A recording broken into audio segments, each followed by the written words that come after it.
कैलाश मानसरोवर यात्रा के बारे में गोस्वामी तुलसीदास जी ने लिखा है, हो हरिहर विमुख धर्म रति नाही, ते नर ते हैं सपने हु नहीं जाई। राम शिया राम जय जय राम। जो भगवान हरि और हर से विमुख हैं, अर्थात जो भगवान शिव और भगवान राम की कृपा से विमुख हैं, वो वहां सपने में भी नहीं जा सकते। क्या है? परम रम्य गिर वर कैलाशु, सदा जहां शिव उमा निवासु।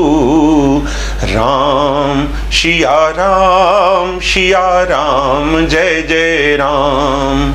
हो गुरु पितु मात महेश भवानी, प्रणवौ दीन बंधु दिन दानी। राम शिया राम। भगवान गौरी शंकर को माता और पिता मानकर जब ये यात्रा वर्ष 2001 में मैंने आरंभ की, तो मैंने पाया कि कैलाश में सदा उमा और शिव का निवास है। उमा और शिव का निवास का यथार्थ क्या? कि वहां श्रद्धा और विश्वास का निवास स्थान है। जहां श्रद्धा है, जहां विश्वास है, वहां भगवान गौरी शंकर हैं। रमणीकता क्या? रमणीकता इन दो आंखों से देखने का विषय नहीं। रमणीकता को हम अनुभूति कर सकते हैं, रमणीकता की हम मन में उमंग एहसास कर सकते हैं। रमणीकता को मैं कहूँगा ये एक तीसरे नेत्र से देखी जा सकती है, और तीसरा नेत्र है करुणामयी भाव। जिसके हृदय में करुणा है, जिसके हृदय में करुणा का भाव है, उसके हृदय में करुणामयी शिव का अवतार इस कैलाश यात्रा के दौरान अवश्य होता है। अर्थात करुणा नहीं है तो कैलाश यात्रा में कोई जाने का फायदा नहीं, लेकिन करुणा है तो करुणापति का अवतार होगा। यह यात्रा मूलतः शिव तत्व का विमोचन है। ऐसी पावन यात्रा है जो अपने आप में पूर्ण है, पूर्ण है, पूर्ण है। लेकिन उस पूर्णता को प्राप्त करने के लिए हमें भगवान शिव, जो हम ऐसा लगता है कि वो कैलाश में डेरा जमा के बैठे हैं और मेरे यहाँ नहीं है, इस दूरी को भी मिटाना होगा।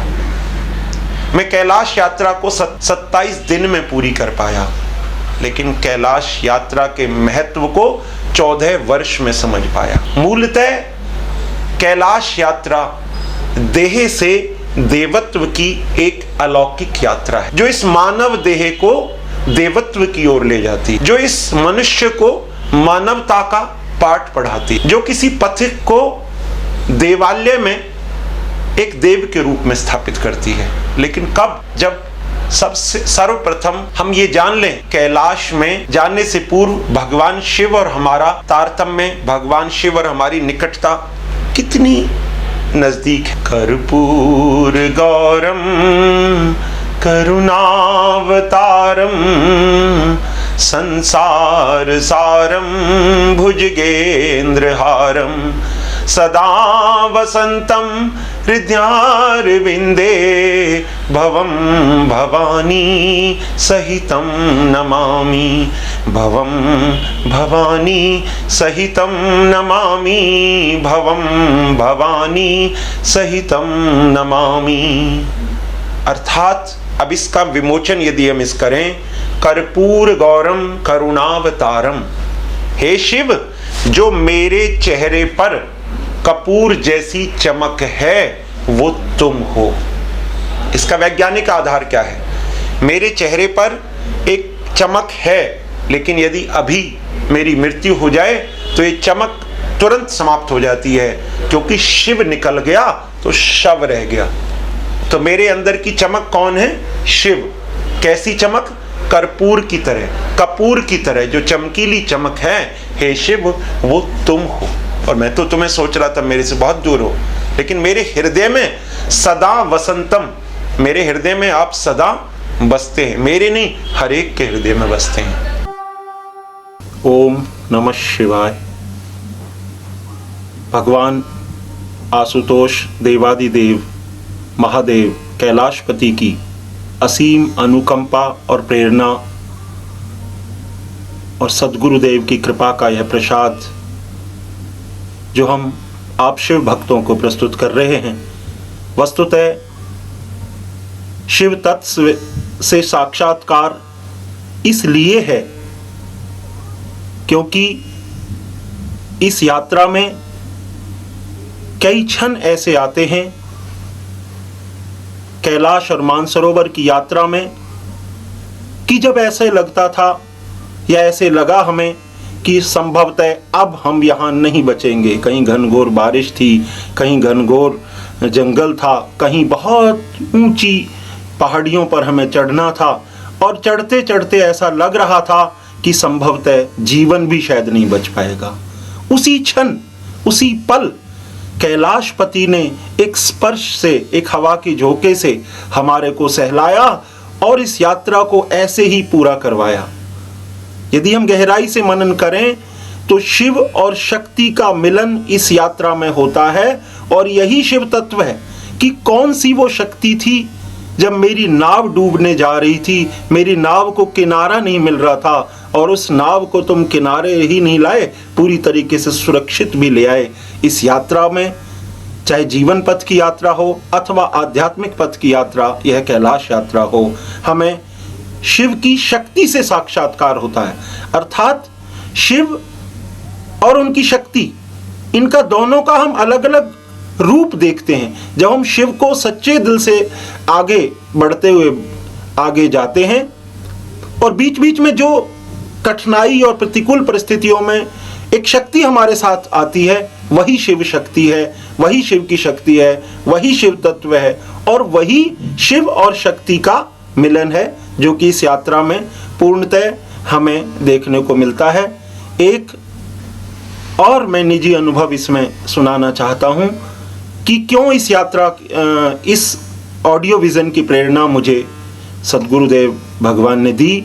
वो इसलिए कि मैंने इस यात्रा से लौटने के बाद ऐसा निर्णय किया कि मैं इस कैलाशपति की जो दिव्य यात्रा थी, उन क्षणों को कभी भूलना नहीं चाहता, और मैं उसकी याद में रोजाना नित्य प्रति अपने नित्य कर्म में रहने लगा। उस दौरान जब मेरी यात्रा का 1 वर्ष पूरा हुआ था, तो मैंने ये निश्चय किया कि मैं पूरे 30 दिन उसी तरीके से, कि आज मैं 15 जून को वहाँ था, आज 16 जून को वहाँ था, आज 17 जून को मैं कैलाश के परिक्रमा कर रहा था। इस तरीके से जब मैं पूरे दिन याद करने लगा और रात को भी उसी याद में खोने लगा, तो एक दिन कैलाशपति के शिखर पर, जिस शिखर पर हमने साक्षात भी अपना मस्तक नहीं टेका था, उस शिखर पे मैंने एक स्वप्न में अपने आप मस्तक टेक दिया, और मैं उस स्वप्न में यह देख रहा था कि यह मेरा मस्तक शिखर पे छूने के बाद भी इतना शीतल क्यों नहीं हुआ है। ये संभवतः उस कैलाशपति की याद में रहने का परिणाम था। आप भी उनकी याद को इसी तरीके से बनाए रखें। इसी उद्देश्य से इस कैसेट को आपको सप्रेम भेंट किया जा रहा है, ताकि आप कैलाशपति की याद में कैलाश की इस दिव्य यात्रा अपने जीवन में लाकर परहित के मार्ग पर चलते हुए, भगवान शंकर को अपना गुरु मानते हुए कल्याण के कार्यों में जुटें, और अंत में सद्गुरुदेव भगवान का कैलाश यात्रियों को इस चौपाई के साथ संदेश। सहज बयर सब जीवन त्यागा, गिर पर करई सकल अनुरागा, सीताराम सीताराम रामा, सीताराम सीताराम रामा। सहज बयरु सब जीवन त्यागा, गिर पर करहीं सकल अनुरागा। ओम नमः शिवाय। चलो रे चलो,